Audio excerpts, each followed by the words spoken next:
Okay, we're round to the front of the car now. No engine. Woo! Yeah, engine and gearbox is out. Ah, the engine bay. Yeah, we've had to drop the front axle a little bit. To get it out, is that? No. It's so that we can carry out a few corrosion repairs, which I've got to be honest, you know, like all these old cars, I wasn't quite expecting to have to do quite as much as we were, that is needed. I was kind of hoping. Oh, really? Wasn't? It's been worse than you thought it was. It's pretty standard, really. You know.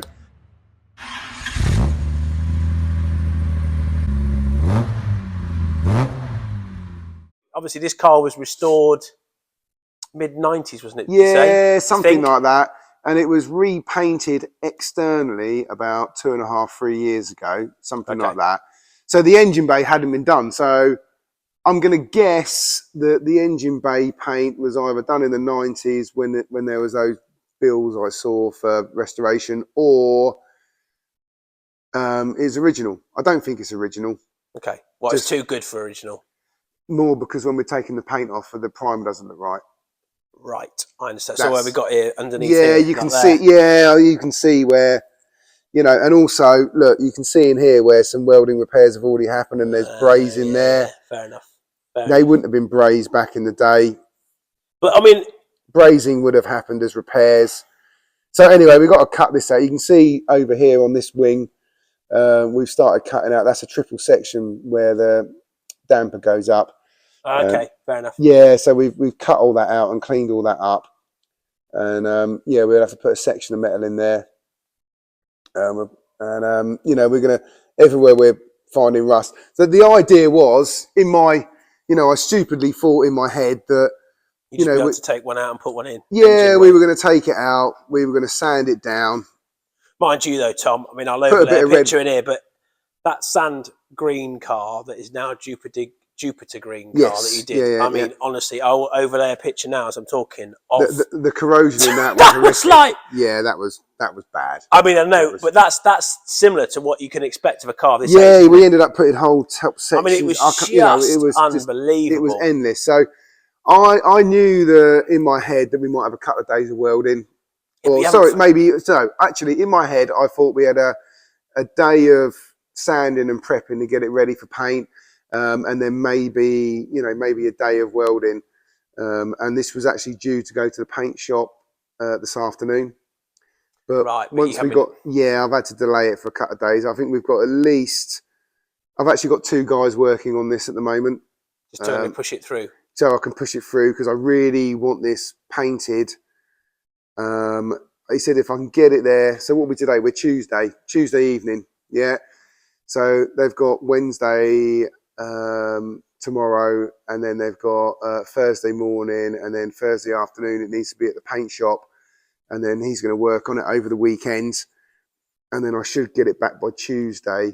And then the plan is on Tuesday, literally freshly painted engine bay, fit it up, put a few shiny bits on, get an engine in, get an axle in, etc., because I want to get as much assembly done as possible over the next couple of weeks, because I don't want this project to delay. I just want I want to push it forward. So yeah, so although we had a couple of other things we were supposed to be doing, or there's always a big list of stuff to do, but I want to get this done. Anyone who goes out and buys a 45, 50-year-old car that's at a period in its life was worth a very, very small amount of money, which these were, and they were cars that were used on a daily basis. So, you know, when we start talking about, I don't know, Ferraris and Maseratis and Lamborghinis, they were bought by super wealthy guys that used them sparingly, and they sat in their heated garage, etc.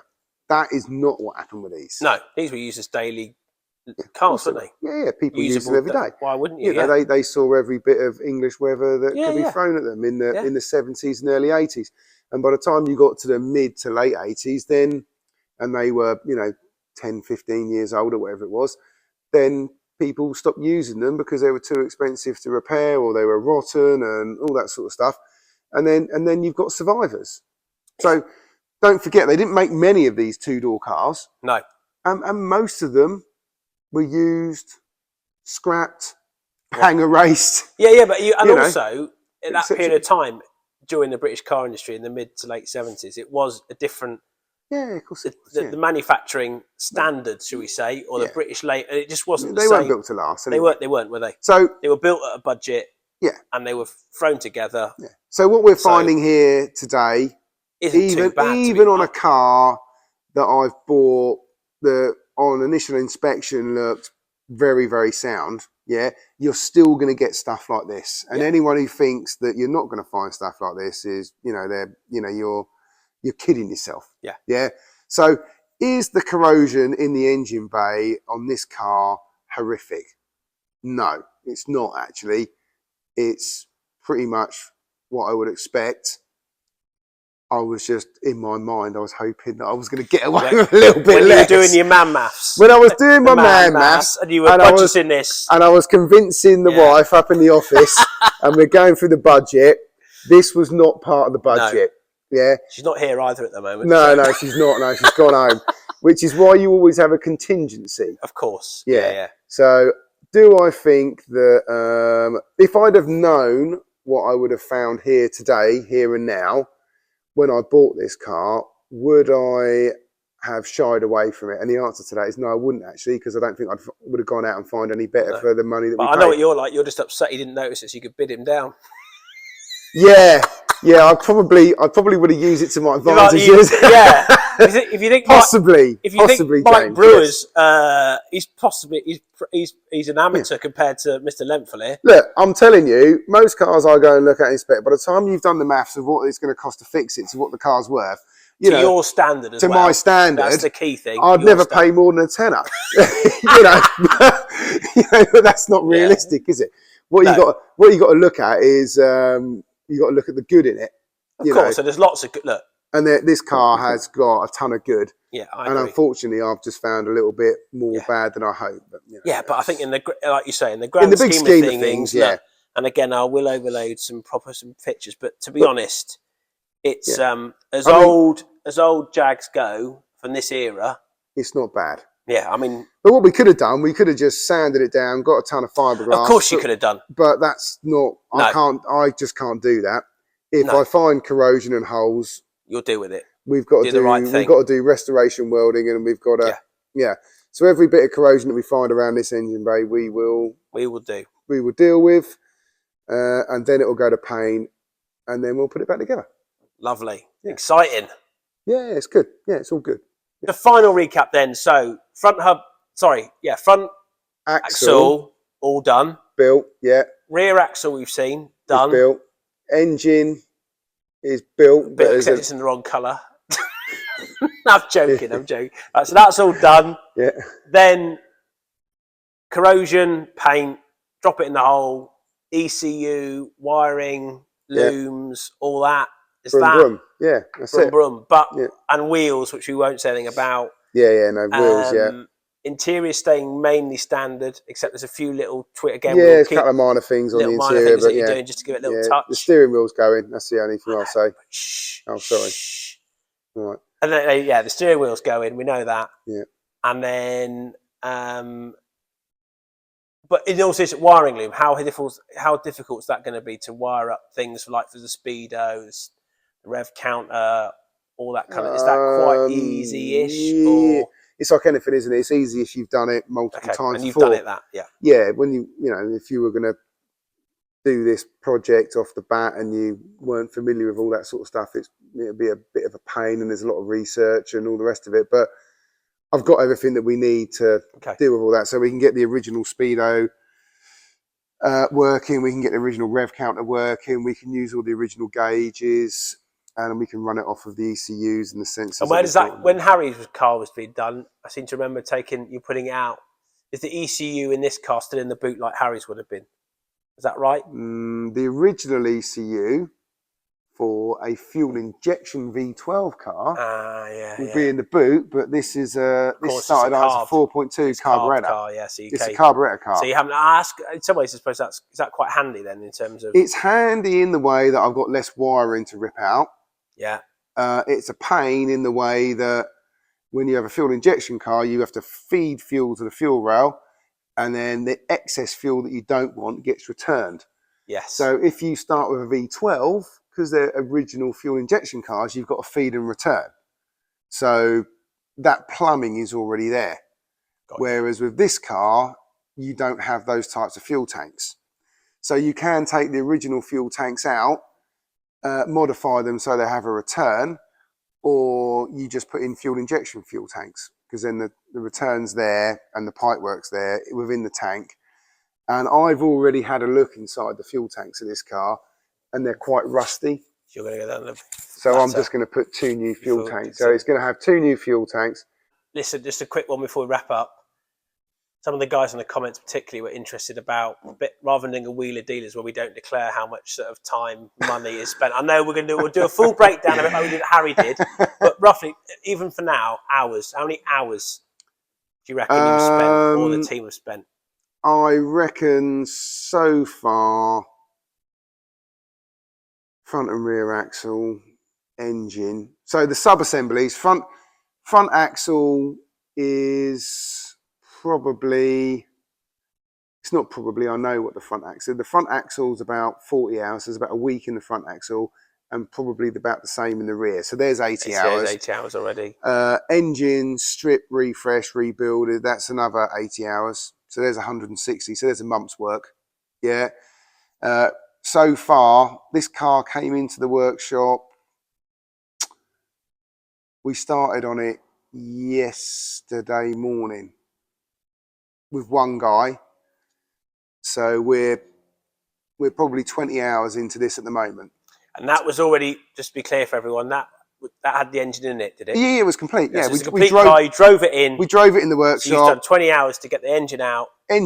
Start gearbox out, and stripping it and getting it to this stage. So we're about 20 hours into this. Okay, so about 180 hours in total then. Yeah, so I think by the time we finish, we're probably going to be 320 hours. So I think we've got the same again. Yeah. You know, around about that. So it's yeah, you know, you're looking at a couple of months' work. You know, maybe 2.5 months in man hours. Worst case scenario. And parts, I have. We'll do that. I've got it on my computer upstairs. We'll go for that another stage. But just to give you some indication, like you said, this is, although on part wobble, it sounds like, oh, we're just going to take out this dead easy, drop it in. Yeah. You know, it is easy in terms. Yeah, but it's time consuming, isn't it? It's still time consuming to do it to this standard. Yes, you could literally, but I could have bought this car, ripped the old engine out, not touched that engine in terms of rebuild, and left it exactly how it was, mucky or whatever. Just dropped it in, put the additional bits on, dropped it in, and you know. But again, that's not what I do. No, I know. It's different proposition for this. You could do this whole conversion, I reckon, in 4 weeks quite easily if you didn't want to go to the detail. Yeah. So I would say, yeah, it's probably 3 to 4 weeks work in the rough. And then if you want to do it to detail, you've probably got about another 4 or 5 weeks work ahead of you.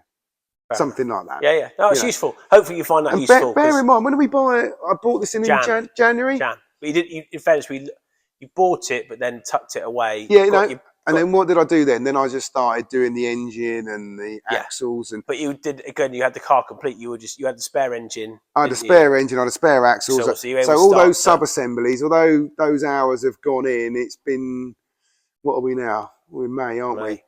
So over the last 3-4 months, I've been building those sub-assemblies in my spare time. Out of hours in the evenings, and just generally messing around a bit. So because we've got too many other cars. The only way that we could do it, I couldn't just put a man on it. And I appreciate that. You're doing this in and amongst other things. In and amongst other things. So, but now we're into the stage where it is labour intensive for the workshop.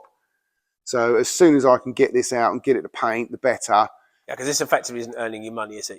No. So, you know, this is the plan. The plan was to be on the ramp for 2 or 3 days. And we're probably going to be on the ramp for a little bit longer than that. But we need to get this out of the way so we can get in a customer job. And then when it comes back from paint, then we'll put a few more days in, etc., etc. But yeah, it does add up, and it's not going to be the cheapest of things. And the wife is definitely telling me that I've spent too much money on parts. But you know, it's marketing. yeah. Hopefully, hopefully, you got to hit that subscribe button, everyone. That that helps me. Yeah. When we get a bigger channel. What I'm hoping is that someone else shares my passion and dream, and once we've done this and taken it to a few shows and all the rest of it, and people like it, I'm hoping that there's going to be some other lunatic out there like me that wants the same thing, and we'll perhaps do it for another client, and then at some point we'll sell it, and hopefully hopefully someone's going to get a bargain, and we'll cover our backsides. That's it. We'll wait and see what happens. Who knows? Right, as usual, Tom, thank you very much for your time. Good to get a catch up. Hope you guys enjoyed that. Keep hitting that subscribe button. Keep liking the videos, and we will get there. We'll get more stuff done. But as Tom's already alluded to, sort of he's a busy man and trying to fit this stuff in. This is done for a bit of enjoyment. Yeah, I didn't have anything better to do tonight. No, not at all. The wife's cooking dinner. It's getting colder. All right, well, I better leave you get to it then. Right. Thanks very much, everyone. Take care. Cheers, guys. Thank you very much. Bye. Bye.